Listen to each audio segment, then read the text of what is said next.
Bismillahirrahmanirrahim. Assalamualaikum warahmatullahi wabarakatuh. Nah, selamat pagi anak-anak. Semoga kalian semua sehat-sehat ya, walaupun kalian masih di rumah. Nah, pada hari ini kita akan melanjutkan materi dari ruang sampel sama teknik sampel. Dan sekarang mengenai dengan peluang teoretik dan peluang empirik. Nah, sebelum itu kita mengingat kembali mengenai ruang sampel dan titik sampel.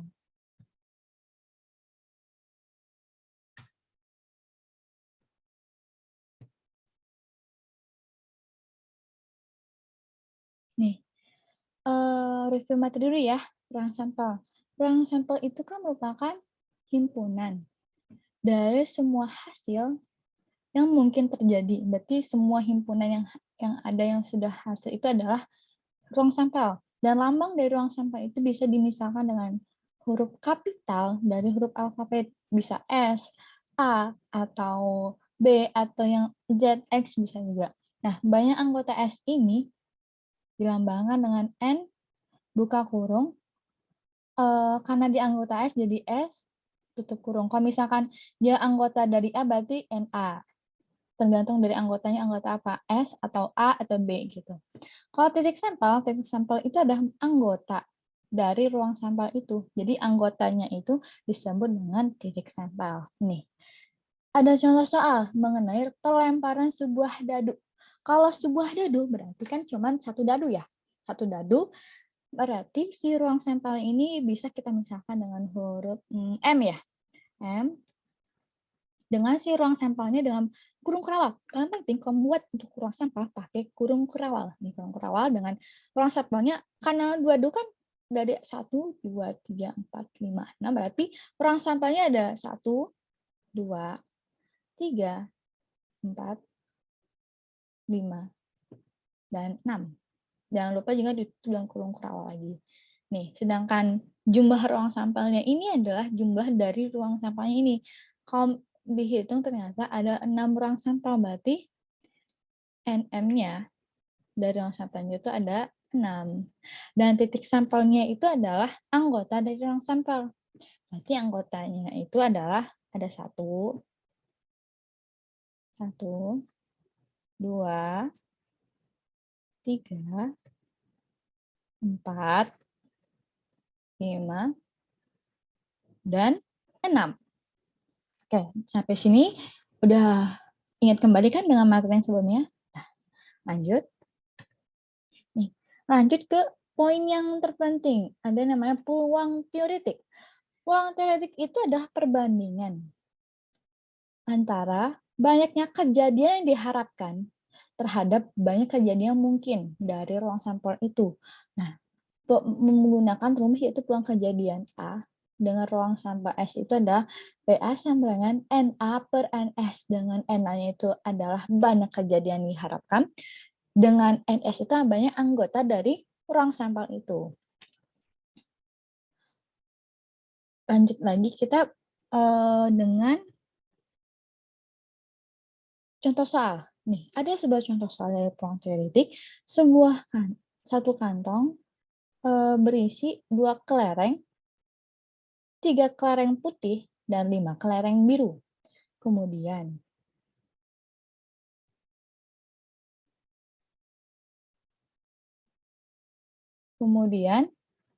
diambil sebuah kelereng dalam kantong itu. Tentukan peluang terambil kelereng merah.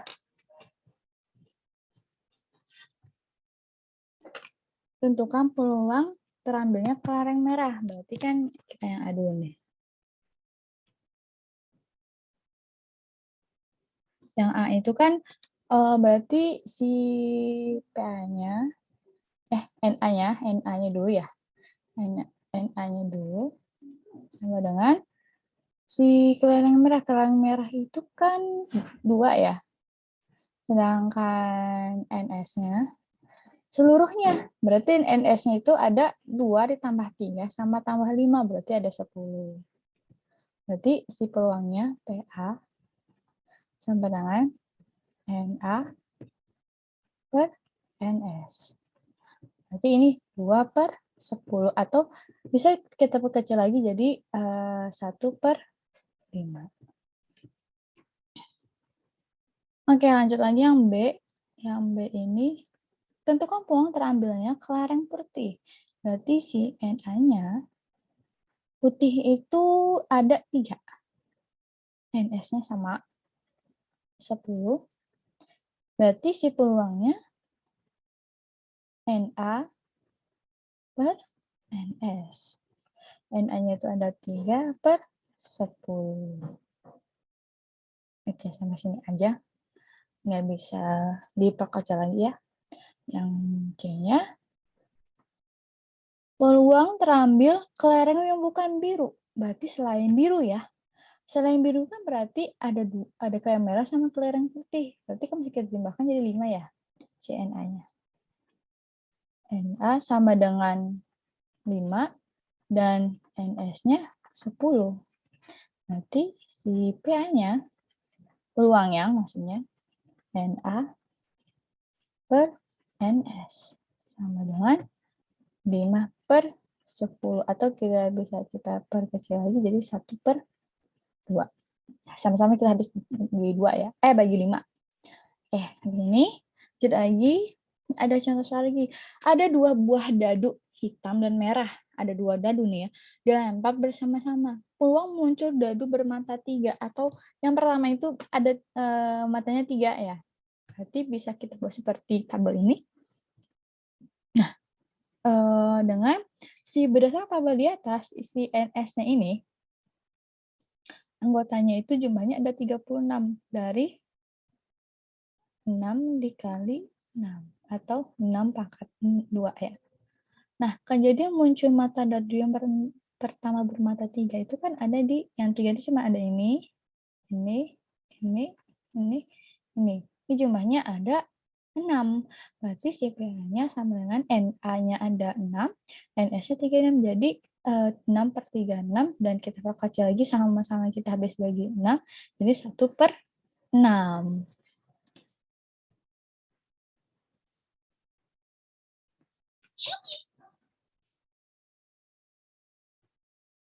Nih, lanjut lagi mengenai peluang empirik. Peluang empirik adalah perbandingan antara banyak kejadian muncul dengan banyaknya percobaan yang dilakukan. Dengan FA-nya itu banyak kali kejadian NA per banyak percobaan. Tuh. Dengan NA itu kan banyak kali kejadian, dengan M itu banyak percobaan. Kalau perbedaan dari teoritis sama empirik ini, kalau empirik itu melakukan banyak percobaan, sedangkan teoritis itu 1 kali percobaan aja. Nah, kita lanjut ke contoh soal biar lebih paham lagi ya. Pada percobaan penggelindangan dadu sebanyak 100 kali, mata dadu 3 muncul sebanyak 30 kali. Berapakah peluang empiriknya?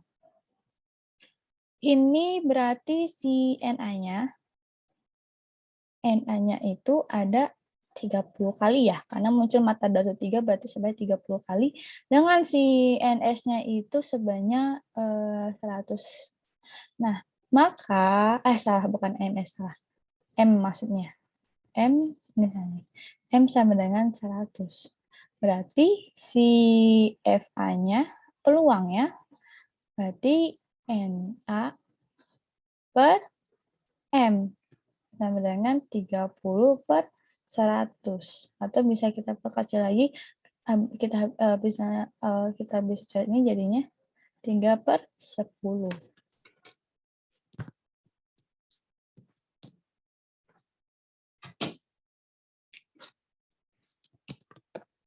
Oke, 3/10. Nah, kita lanjut lagi.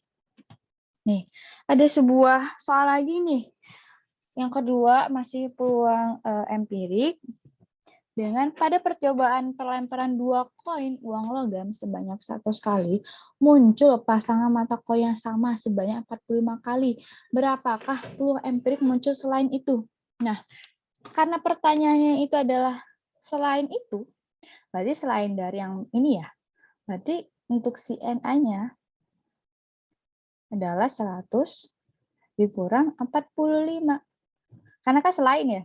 Berarti ini sisanya berapa? 55. Sedangkan M-nya itu keseluruhannya ada 100. Maka FA-nya atau peluangnya NA per M sama dengan 55/100. Itu bisa kita perkecil lagi jadi 11/20. Oke, lanjut lagi. Ini ada sebuah soal lagi ya. Mas, ada sebuah koin dilempar ke atas sebanyak 3 kali. Peluang muncul paling sedikit 2 angka. Nah, karena kan kita udah menyelesaikan nih dari pelemparan 3 koin. Nih, kejadian tuh ada ini. Nah, dengan si ibu ini ngasih bagian yang munculnya ada 2, 3, 5, 3 misalnya.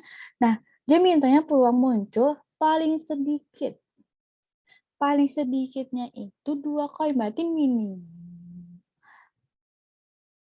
minimalnya itu adalah 2 koin ya. Kalau 2 koin kita lihat di sini koinnya ada 3. Berarti udah melebihi cukup ya. Ini bisa kita pakai. Ini 2 koin, 2 angka, maksudnya 2 angka. Ini cukup kita bisa pakai. Ini juga 2 angka bisa kita pakai. Yang ini karena dia minimal 2 angka, karena ini cuma ada 1 angka, dia tidak bisa pakai ya. Kalau misalkan ini ada 2 angka, ini bisa. Ini karena dia 1 angka, ini nggak bisa kita pakai, berarti kita nggak bisa ini. Ini juga karena 1 angka nggak bisa kita pakai. Jadi hanya cuma ada 1, 2, 3, 4 ini. Dengan baik munculnya ada 2, 3, 5, sama 5. Maka si NA-nya ini, karena NA-nya itu adalah yang baik yang munculnya, kita jumlahin aja. 2 tambah 3 itu adalah 5, ditambah 5, ditambah 5. Berarti apa? 15. Sedangkan M-nya itu adalah totalnya berarti 15 tambah 3 tambah 6 sama 3. Hasilnya itu adalah 30. Berarti si FA-nya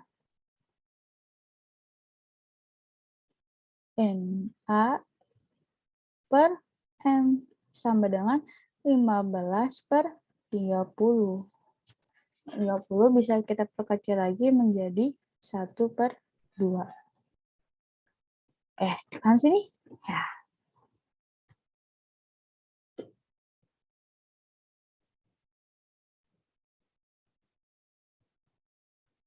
Nih, lanjut lagi mengenai latihan soal.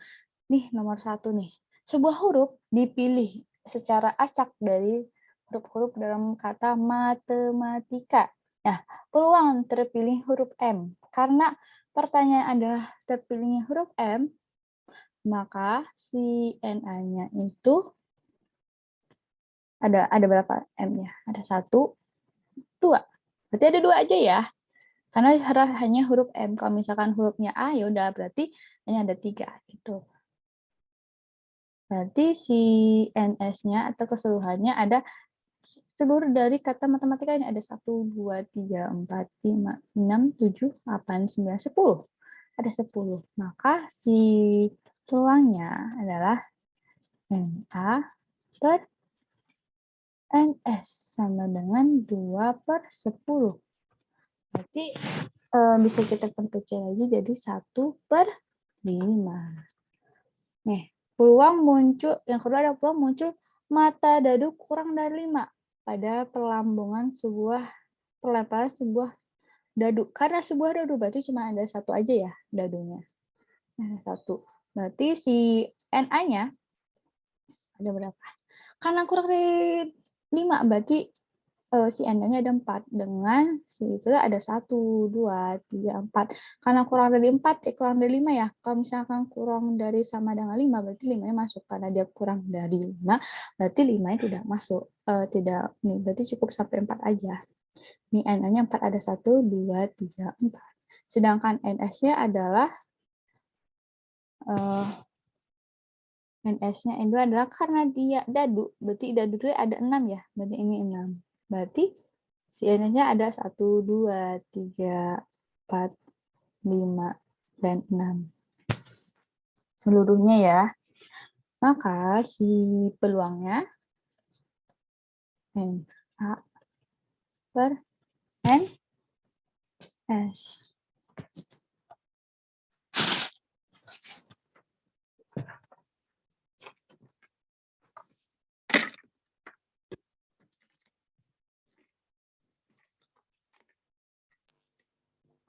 NS. Berarti itu Na-nya adalah 4, NS-nya 6.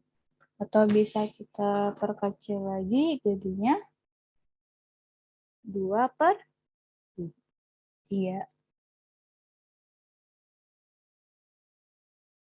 Oke, sampai sini aja. Nih, lanjut lagi. Ini ada contoh soal lagi yang ketiga. Dalam sebuah kantong terdapat sebuah dadu. Uang terambil mata dadu genap. Berarti si Na-nya, karena dia angka genap, kita coba dulu di sini ya. Ada 1, 2,